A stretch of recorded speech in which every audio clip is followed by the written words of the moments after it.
were supposed to have a really interesting presentation on the respiratory effects of phthalates today. I barely even know what phthalates are. Unfortunately, our visiting scholar is ill and she wasn't able to join us, so you are stuck with me talking about heat and smoke. I know this is shocking to all of you.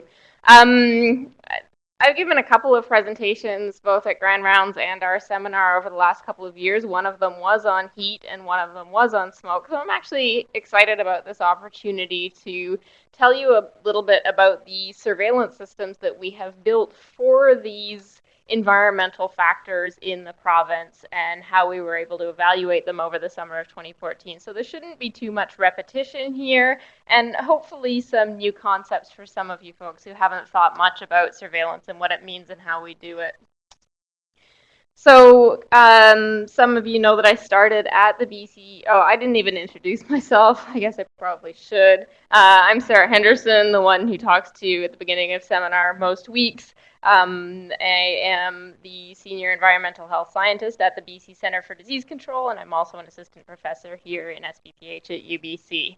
So I started at the BC CDC in the summer of 2010, which was kind of an opportune time to start with respect to these two environmental exposures, because during the summer of 2009, we had what we refer to as an unprecedentedly hot weather event in the lower mainland of Vancouver. We see these sorts of events happen in other places. Probably the most famous one is in Europe in 2003, where there were tens of thousands of people who died as a result of that event. We had sort of a mini type event in British Columbia or in the lower mainland in 2009. And it was interesting because nobody ever really thought that could happen here. And I'll tell you a little bit more about that when I get into the slide. And then the summer that I started turned out to be really what until this summer was the worst wildfire season on record for the province, and we had some really huge smoke exposures across some quite populated areas of the province, and that prompted the medical health officers across the 5 different health authorities to ask the BC CDC to develop some sort of systematic way of evaluating the health effects of forest fire smoke in real time or in near real time. So this is not me in a silo. In fact, this is what I'm going to talk to you about today is the work of a whole heck of a lot of people, most of it directed by Tom Kazatsky, who's my boss. Catherine Elliott, who I work with closely at the BC CDC, has been very involved in the forest fire smoke stuff. Angela, who's now your fellow student, did a lot of the work on developing the smoke-related surveillance system, and this has been funded and supported by a lot of different people across Canada and the US. So there's a lot of effort that goes into what I'm going to tell you about, and it might seem effortless, but it's not. So when we're talking about surveillance, I think of it as having a finger on the pulse of what's happening in the population and in population health. And surveillance is fairly well established when it comes to things like communicable diseases. We have really good systems for understanding when outbreaks might be happening, whether or not outbreaks are happening, and how to tackle outbreaks when they occur. If you make the analogy in environmental health, when we talk about these really short, really intense environmental exposures, we can kind of think of them as outbreaks of an exposure, and we can think of the population responding to those exposure outbreaks. But what that means is instead of just following what's happening in the health of the population, we also have to follow what's happening in the environment. So we're really surveilling 2 different things at the same time and trying to make connections between them. So we're following what's going on in the environment, and we're following what's going on in the population, and then we're trying to correlate what's going on in the environment to what's going on in the population to say, hey, there's an effect of the environment in this particular population. In the best possible world, we are doing this in real time. We're doing it in some cases hour by hour, in most cases day by day, and in some cases week by week, and that's still problematic. When you think about how these exposures can occur, they come up rapidly, they end quickly. The best way to be able to do it is in real time. So back to that event in the summer of 2009. Some of you will be absolutely sick of this slide, but it's my go-to for this particular event. And what we have here is daily mortality, these blue bars, over the course of what was basically a 1-week period. And you can see the temperatures here. These are the temperatures measured at Abbotsford. No, this is Vancouver Airport. And you can see them climbing, and you can see mortality go up as the temperatures climb, and then they drop, and mortality drops, and then they jump up again, and mortality jumps up again. And this is perfectly typical of this type of response. We estimate that over the course of this 7-day period, there were 110 or so excess deaths in the Lower Mainland over 7 days. So that's a 40% increase in mortality over a 1-week period. And I will always say this, and again, some of you are going to be sick of hearing it.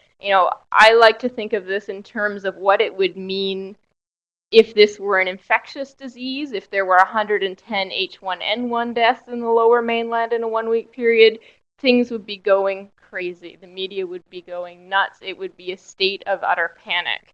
This event passed almost unnoticed. It wasn't until we went back and looked at the data later we were like, wow, a lot of people died because it got really hot outside. So that's the way that environmental health surveillance is really different from that infectious disease surveillance. It's a lot less sexy, and unless you have systems in place to understand these things as they happen, you might not even know about them until well into retrospect. As a result of that 2009 event and people coming to understand what the actual population impacts were, there was a lot of interest in building a system for understanding when we might be facing, dangerously hot weather again in future. And this all came up in a pretty interesting kind of way, where it was actually the city of Vancouver that said, okay, how can we help protect the population if we have another one of these extreme hot weather events? And they approached Vancouver Coastal and said, hey, what exactly is an extreme hot weather event? When do we know it's going to be dangerously hot outside? And Vancouver Coastal approached the BC CDC and said, hey, can you help us with this problem? And that foresight, basically on the behalf of one individual at the city of Vancouver, has led to the development of a system that is now region-wide, so it covers Vancouver Coastal and Fraser Health Authorities, or parts of them. It includes all of the municipalities in this area. There's 19 of them, all of the emergency responders. So one person saying, hey, I think we can do something about this, is turned into what's really a really big region-wide program. I'm not going to tell you about all of the statistics and angst that went into the development of this forecasting system. I've talked about it before. Today we're going to treat it as a black box, and then some magic happened. And the result of that magic was we said to everybody in the region that if we see these conditions today, we're looking at a dangerously hot day tomorrow. And when we say dangerously hot, we're expecting mortality to be within the 99th percentile of what we would normally see. We're expecting to see more deaths than we would normally see for sure. And the conditions are when the 2 o'clock in the afternoon forecast, or the 2 o'clock in the afternoon measurement, and the forecasted high, as forecasted by Environment Canada, are 34 degrees or greater in Abbotsford, or 29 degrees or greater in Vancouver.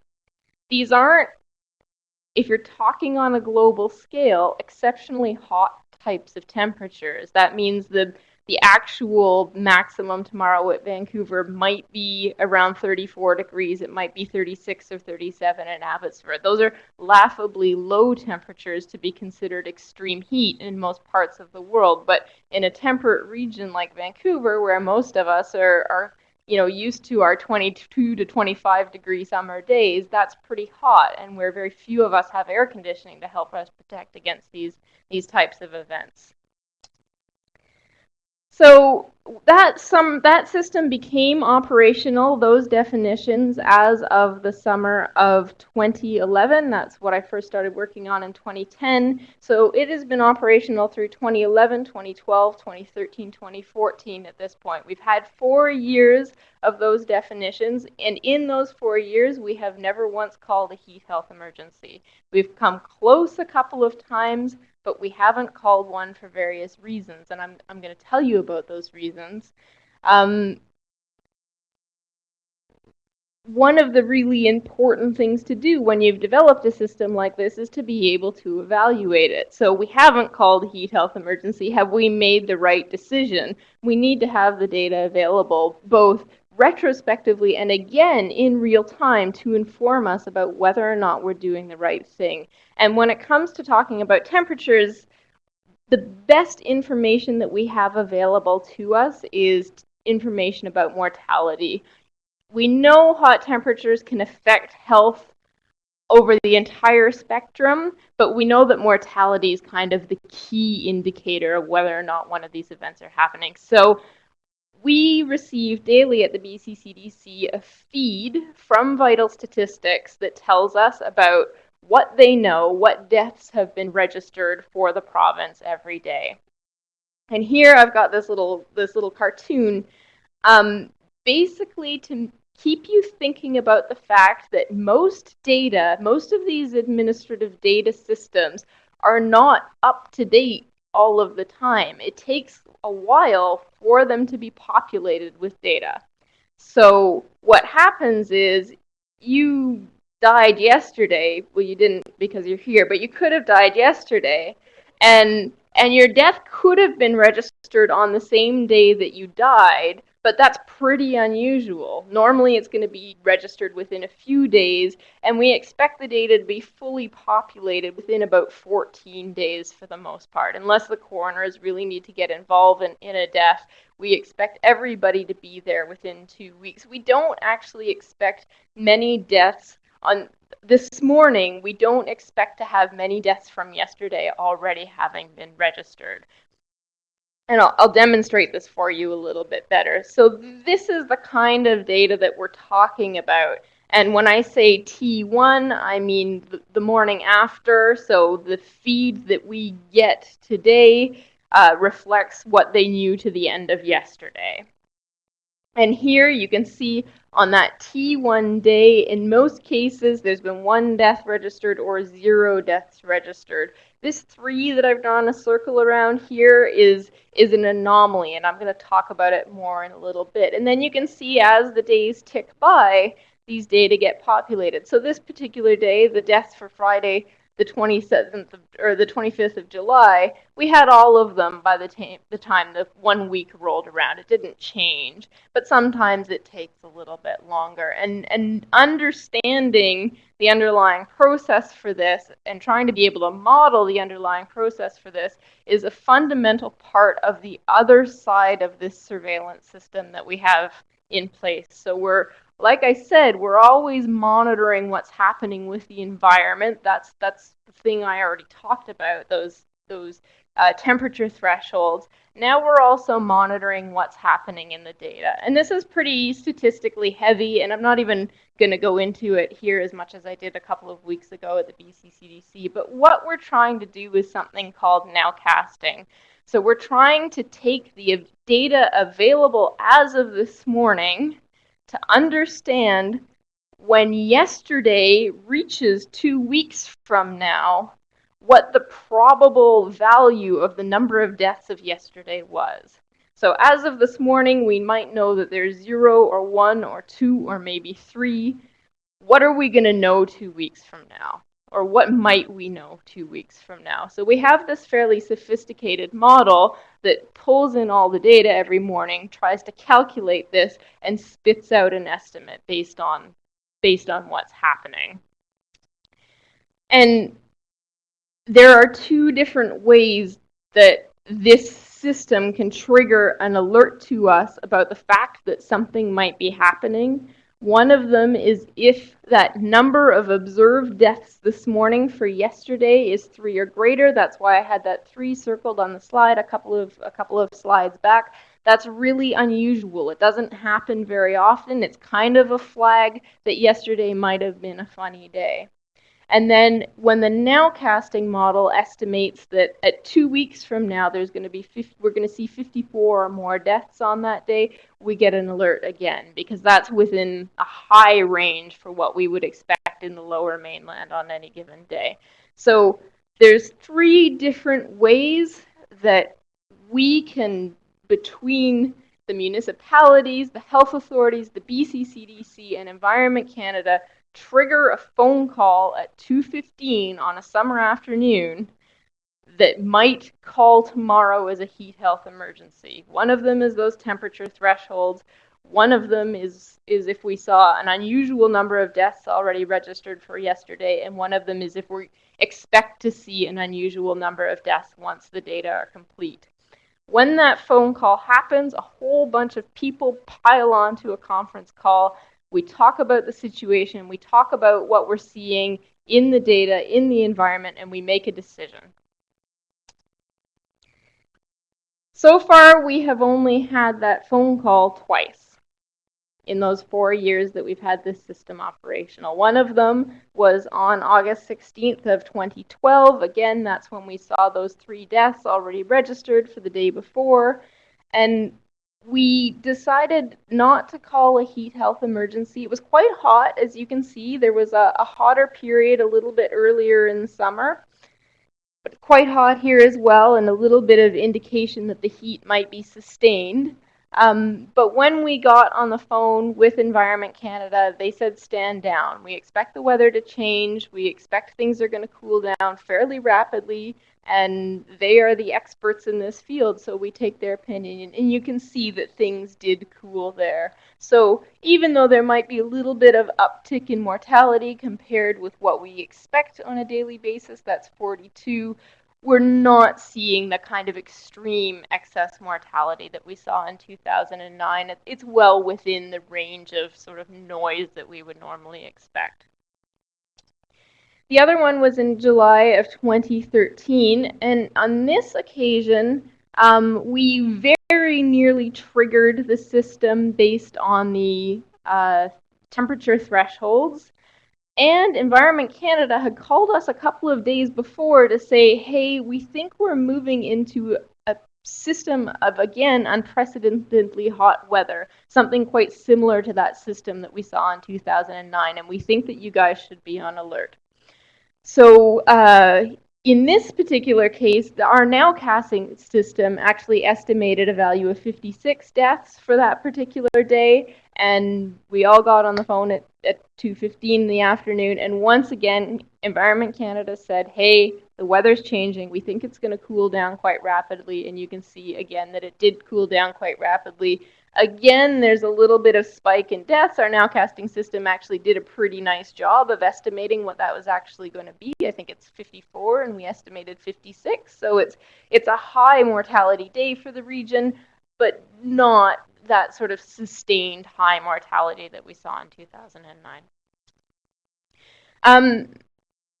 What happened this summer was a little bit different. So we've developed this whole system for the Lower Mainland, but the Lower Mainland's only a really small part of British Columbia. This is an old map I pulled off the archives. I just really like it. The entire Vancouver region is called New Westminster in this.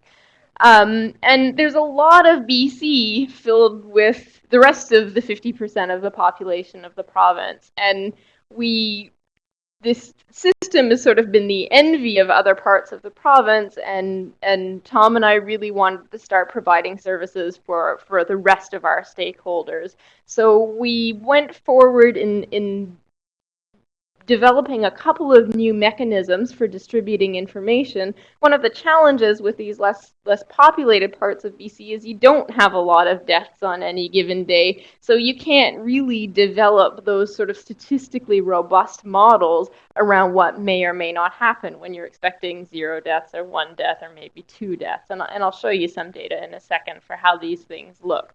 But we did know from a previous study that we'd done that there are different sensitivities to hot weather across the province. So here what we did was broke up British Columbia into 4 different regions that were sort of climatically similar. And we've got the coast, which includes the populations of the 2 large urban cities, the dry plateau region between the mountain ranges, the mountain region, and the north. Again, I'm not going to go too deeply into detail here, but the important things to note are what we've got is the temperature at which we start to see populations responding to warmer weather, and then the steepness of that response.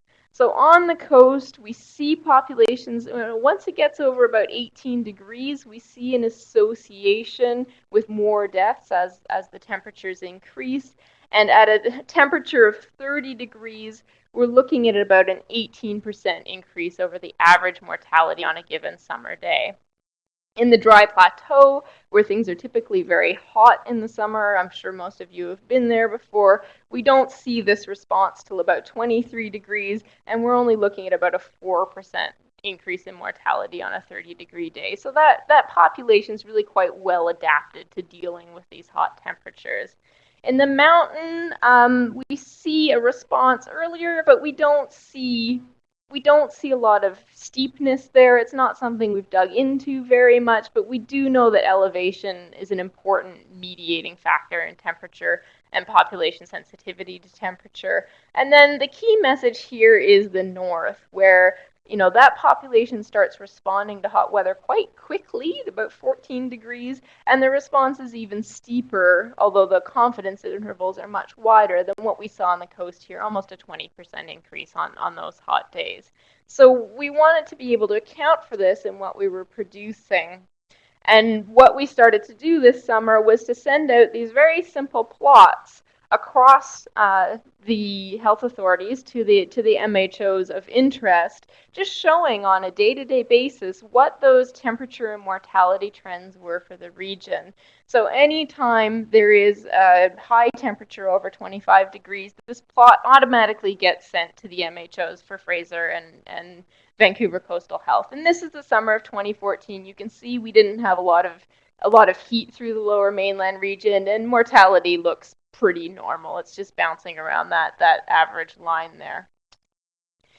This is the Island South region. Again, these guys get emailed when temperatures are over at 25. That's an unusually high temperature, but not terribly high.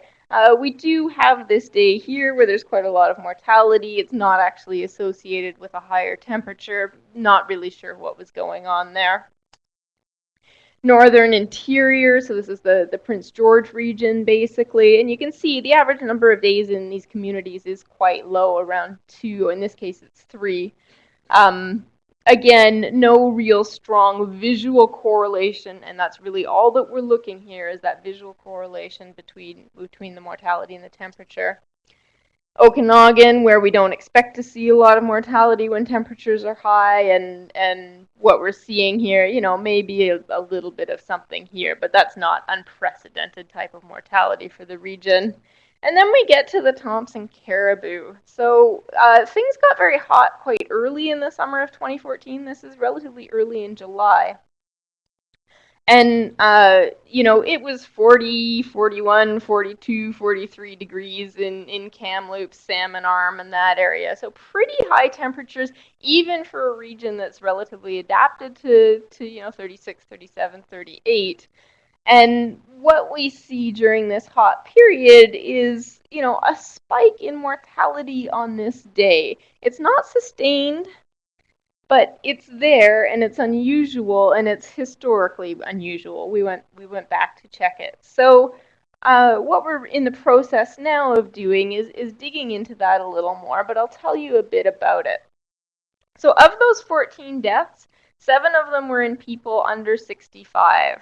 Based on all of the epidemiologic analysis we've done of the 2009 event in the Lower Mainland, that to me is a hallmark of heat-related mortality in British Columbia. In other places you see it's the quite elderly populations that are more at risk. In the Lower Mainland, we definitely found that it's sort of younger seniors and tends to be, those in more disadvantaged situations who are at highest risk during these events. 4 of those deaths were due to causes that I'm going to call just unusual. And that means self-harm in a couple of cases, drug overdose in a couple of cases, just a shift towards those type of deaths rather than your sort of very typical cardiovascular deaths or cancer deaths, which is what populates most of the deaths. And to have 4 out of 14 in those types of cases, again, is a bit of a flag. And finally, this is the hallmark, is 5 of those 14 deaths occurred in the home or in the community rather than occurring in a hospital setting or a care setting. So, that's indicative of people being overwhelmed by the heat in the places where they're currently standing. So, we have more work to do around this. We have one of the medical residents currently is pulling the coroner's records where they can to take a look at this a little bit more closely. But I and Tom and others are considering this a very small but not insignificant hot weather event. Just to show you how this looked in our surveillance system, again, from that data population perspective in the days leading up to it, this is what things, so this mortality was on July 11th. This is what things looked like to us on the morning of July 14th. Here's how they looked on the morning of July 15th. Here's how they looked on the morning of July 16th. Our data feed goes down sometimes, and we didn't get data on this. I know. It's blank. Because this is how things looked to me on the morning of July 16th. And here's how they looked on the morning of July 17th. So by the time July 17th rolled around, all of those deaths were in the database. We knew within 6 days. If we had received data on the 16th, we might have known within 5 days. So, relatively quickly we had a sense of this, but obviously too late to do anything to act on it, other than understand what conditions in future we might be looking for to help protect the population. So on the other side of the equation here, this is Wednesday, July 16th, where we did have information from MODIS about what was happening in fires across the region. And 2014 was a pretty smoky summer. There was a lot of fire activity. It set some records for area burned.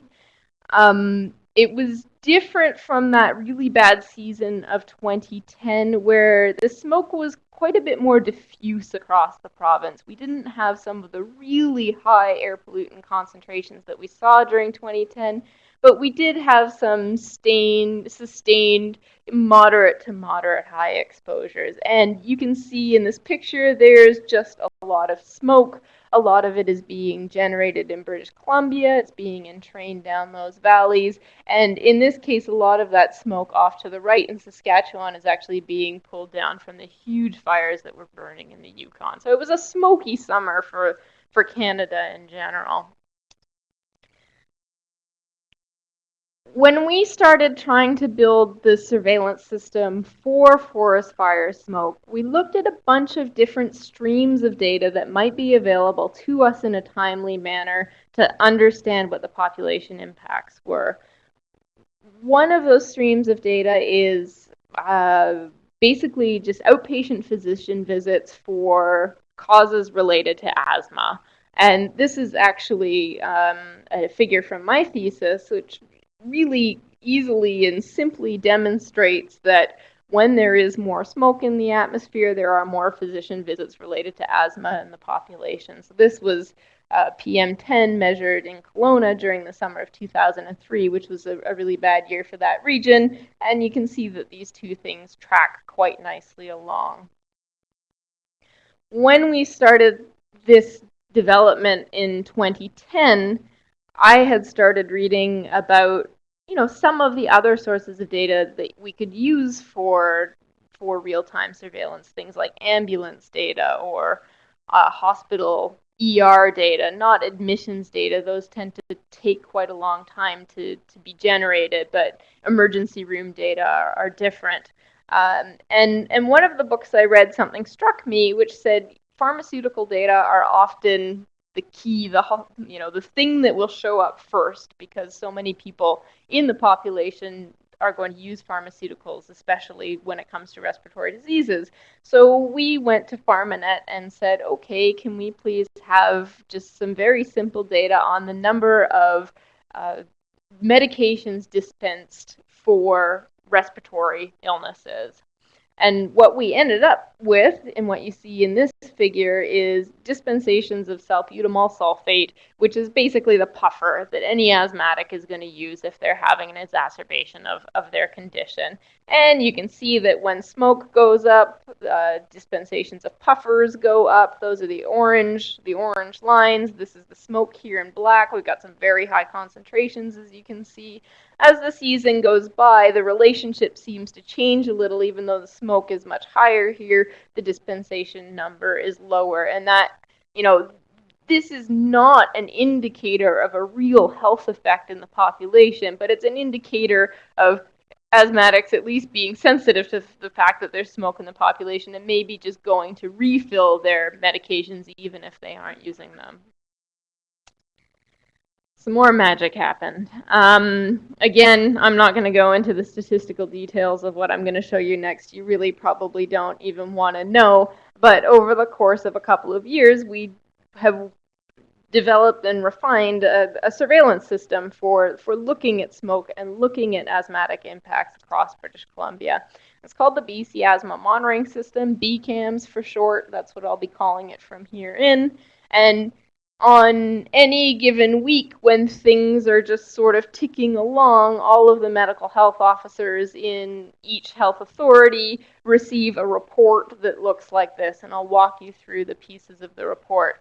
The first part is the exposure side. So again, we're looking at exposure on one side, we're looking at health effects in the population on the other side, and we're trying to correlate the two.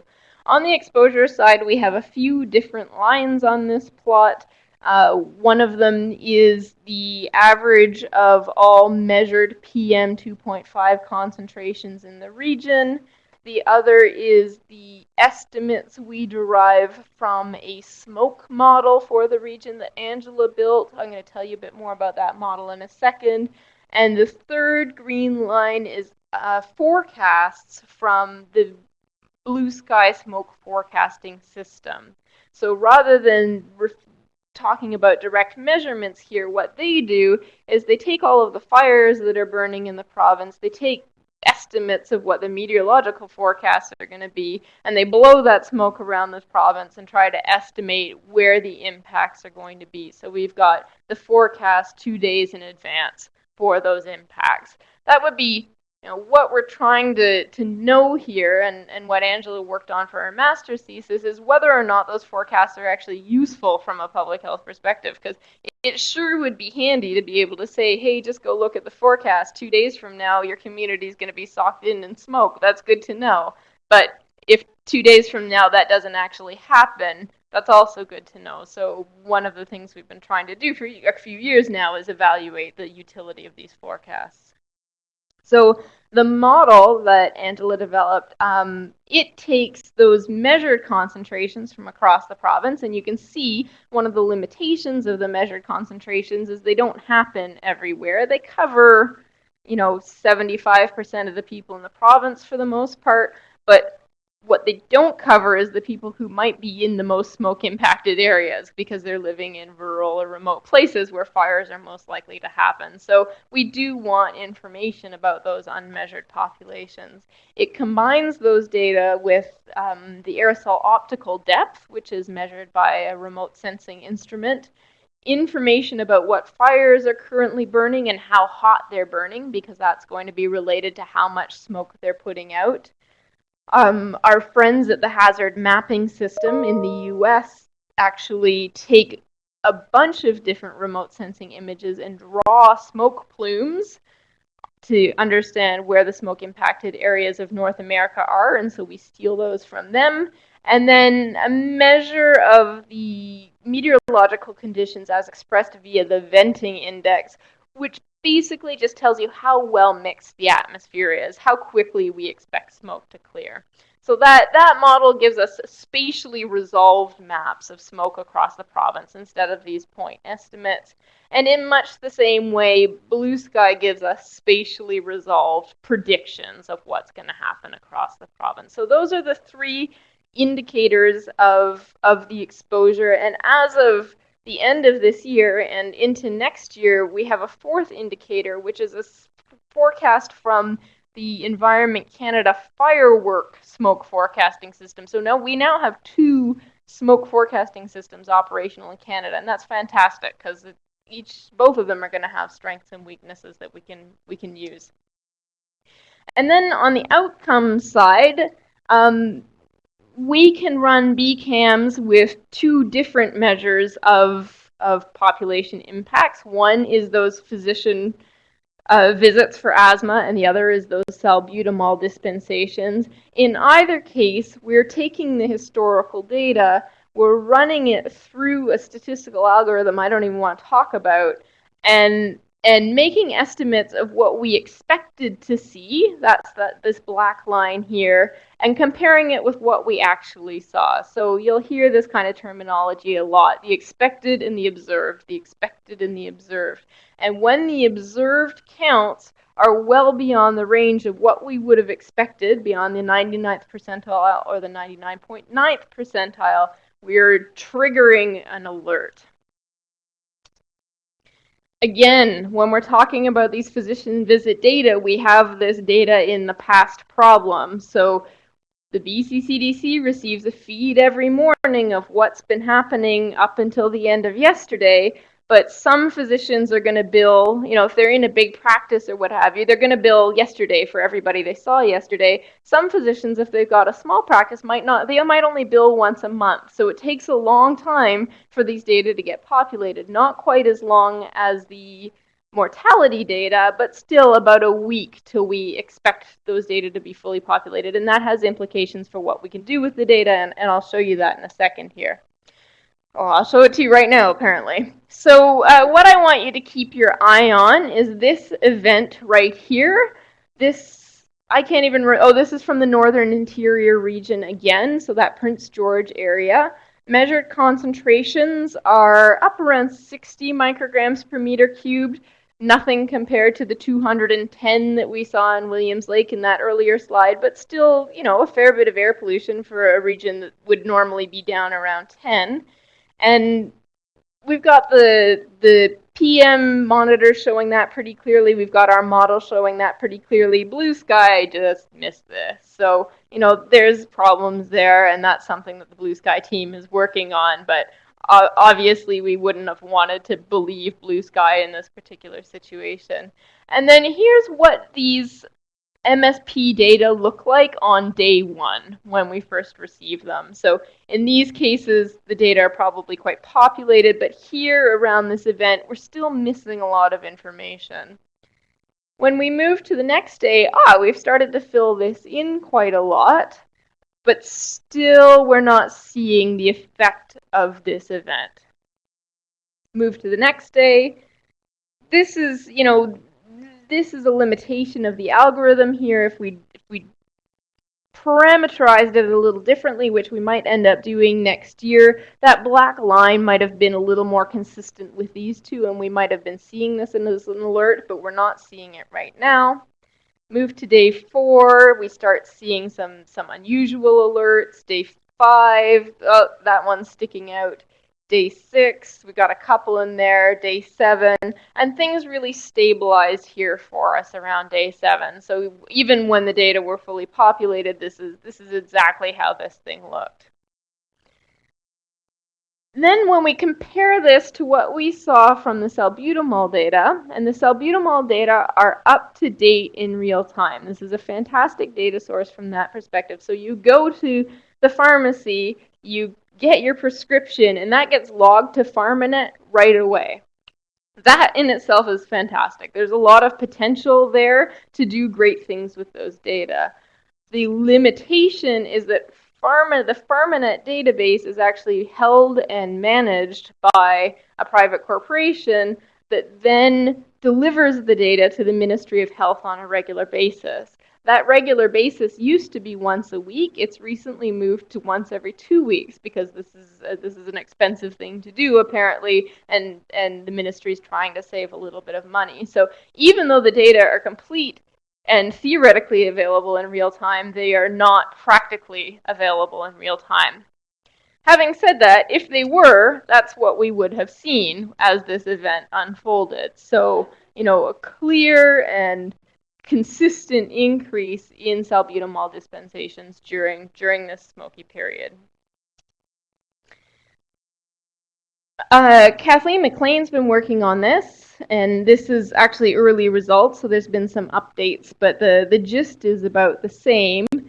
So she went back to look at all of our plots for the summer of 2014, for July and August, the most fire-impacted months, and then looked at how many excursions we saw across the province, how many of those unusual excursions and how many of those rare excursions, and tried to match them up with the PM 2.5 concentrations that were associated with those excursions. As one of the things that our medical health officers would really be able would like to be able to do is say, okay, concentrations are above 20 micrograms per meter cubed, we're going to roll out some kind of public health messaging or some kind of public health intervention campaign to protect people from this smoke.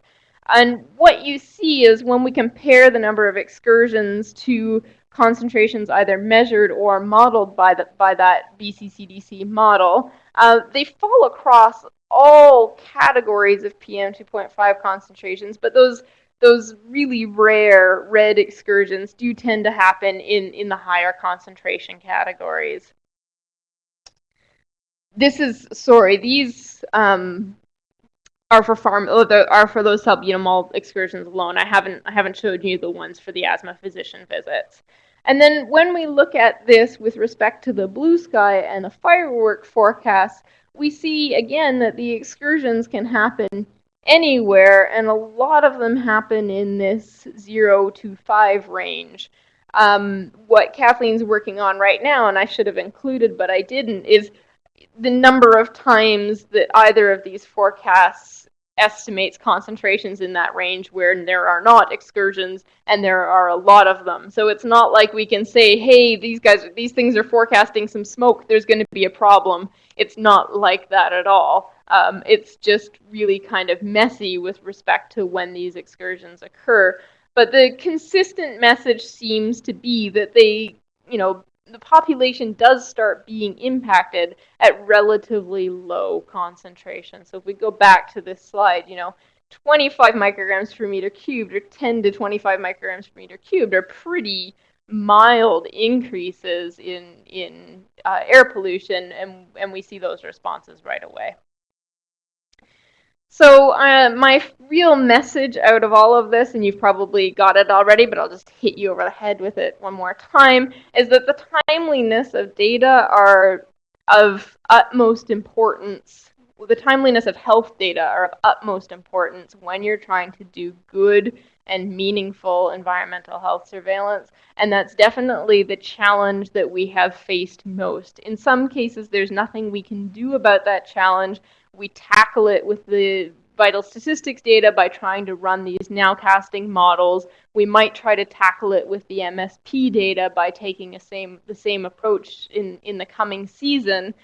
But in some cases, the challenges are purely administrative, and that's where we're trying to get data from a database we know is there, we know is fully populated, we know is ready to go, but we just can't get it because of the underlying commercial and sometimes political mechanisms. So, environmental health surveillance is really cool. There's a lot of potential in this field. We cannot move forward with this sort of really real-time finger on the pulse of what's happening in the population during these environmental outbreaks without the data to support us. So, very happy to take any questions.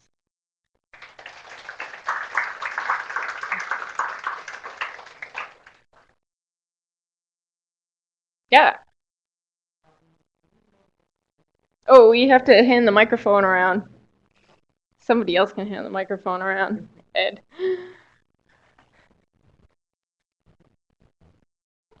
Thanks.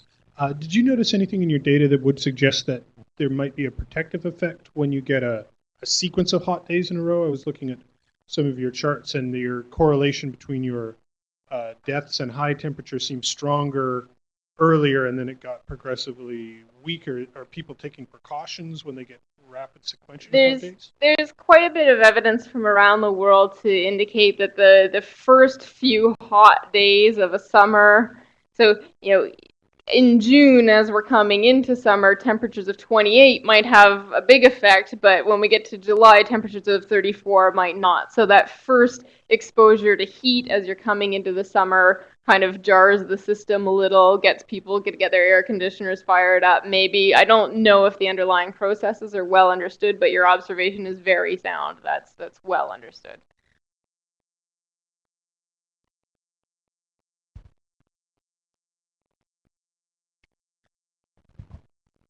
And Sarah, sorry if my questions are stupid. No such thing. So can you, I think I have 3 of them. Can you explain to me first why your temperature threshold for heat health emergency for Vancouver Airport is different from that for Abbotsford? Yeah. So, secondly... No, let's do one at a time. Don't ask too much of me, Wally. They're different because the coastal influences in Vancouver. So when it's a hot day, you will never see temperatures as hot on the coast as you're going to see inland. Abbotsford Airport is well inland, it's well into the valley, and it's situated in a very open and hot kind of location, whereas Vancouver Airport, if you think about it, is right on the coast there, and there's a lot of coastal wind coming at it. So we expect about the 3 to 5 degree difference between those airports on any given hot day. Right. My second question was your now casting. Yeah. The days that you predicted a spike in death, that you almost made a call. Mm-hmm. I was looking at it, unless maybe I'm reading correctly. The mean temperature was still like in the low 20s in those days. Did I read them correctly or? No. Okay. Sorry, this is rude, but I'm going to do it anyway. So in that situation, yes. This is mean temperature. I should have expressed it as maximum temperature, which is what I had been talking about earlier, and that's what the system is based on. So this is around maximum temperatures. This is me being lazy and not replotting something. So you're right. The mean temperature was about 20. Oh, sorry. Mean temperature was about 26, but the maximum was probably up in close to 30 or 31. Okay. Then my third question is the number of deaths that is predicted by the system is not linked to cause, because I was just wondering, like, if you're counting the number of deaths, you're just counting the number of deaths, but you are interested in heat-related deaths, but you're counting everything. Oh my God, I can't believe I didn't preach about this, but I didn't. So when you're talking about the cause of death, there's a couple of complications here, and that's a fantastic question. When you're talking about cause of death in the vital statistics data, it's one of the fields that gets populated later. So we might know that a death happened yesterday, we might know where it happened, but we're probably not going to know what the underlying cause of death was for a couple of weeks still. So the counts are populated slowly and the information is populated at different rates. That's the first question there. The second thing is, in that plot that I showed you of the summer of 2009, we estimate we've got 110 excess deaths. One of them is coded as being directly related to heat. All of the other ones are coded as being all of the normal things that we expect, which is cardiovascular mortality, respiratory mortality, cancer mortality. So it's not... it's unfortunate. It would make my job a lot easier if it were true. There's no, thing that lets you know that a death occurred because it was hot outside compared with it, being an expected death that was going to happen anyway. And we've been working on developing methods to try to tease the two apart, and that's going pretty well, I like to think. But again, some of those key indicators are the self-harm, the drug overdoses, and that kind of stuff that we don't see show up so much on normal summer days. So what is the heat response plan that didn't get instituted? The heat response plan that we have never done. It's pretty multifaceted. So each of the municipalities has an environmental or an emergency response plan, and that is generally going to mean asking malls and other air-conditioned places to stay open, possibly through the night and definitely into the later hours. It means keeping pools open and free during those periods so that people can go for a swim and cool off. It means delivering water in hot areas of the city, making sure that people and getting some messages out in particularly hot areas. And for the health authorities, it's going around and visiting all of the care facilities. We are talking about moving into ways to communicate with people with mental health illness, because we figure that from what we've seen, we're building evidence that they are a group at particular risk. Talking to people on certain types of drugs that might make them, public health messaging, but certain classes of drugs that make people less resilient to the heat. So it's a pretty big system. I have very little to do with it beyond saying whether or not we should consider doing it on any given day. And it'll be, I'm always sort of hoping for disasters. I would love to have a really hot weather event similar to what we saw in 2009, and to have that intervention roll out and to be able to say to you the following year, hey, that intervention worked. We may have saved 50 or 60 lives.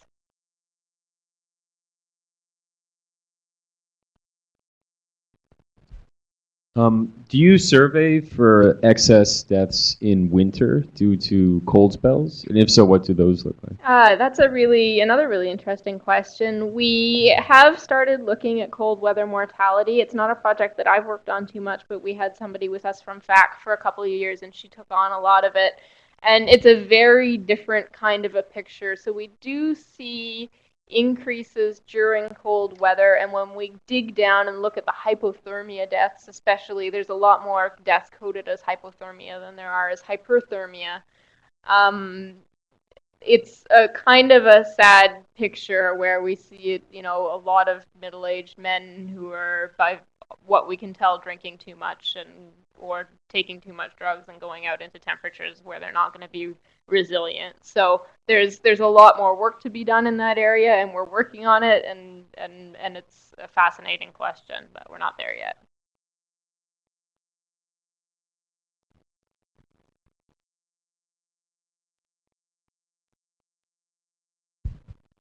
I'm just wondering if other big cities have temperature monitoring or alert systems similar to this, or if this is pretty unique to Vancouver. No, it's unique and not unique. There are many cities that have, most large urban areas, and especially in the hotter areas, do have some sort of heat health warning system. Their systems tend to be very different from ours. They tend to be based on synoptic classifications of weather. So it's really monitoring the type of weather system that's moving in and that might lead to an extended hot weather event. Because our meteorological conditions are just so different here, we don't expect those types of weather systems. We don't really expect synoptic classification to work in this region. So I would say that we are unique in that we probably have the most data-driven system currently operational, where we just looked at the historical records of temperature, the historical forecasts of temperature, the historical mortality information, and threw them all together to get this system. So, I think we did what was right for our region. It seems to be working. We still need a really hot weather event to test it out.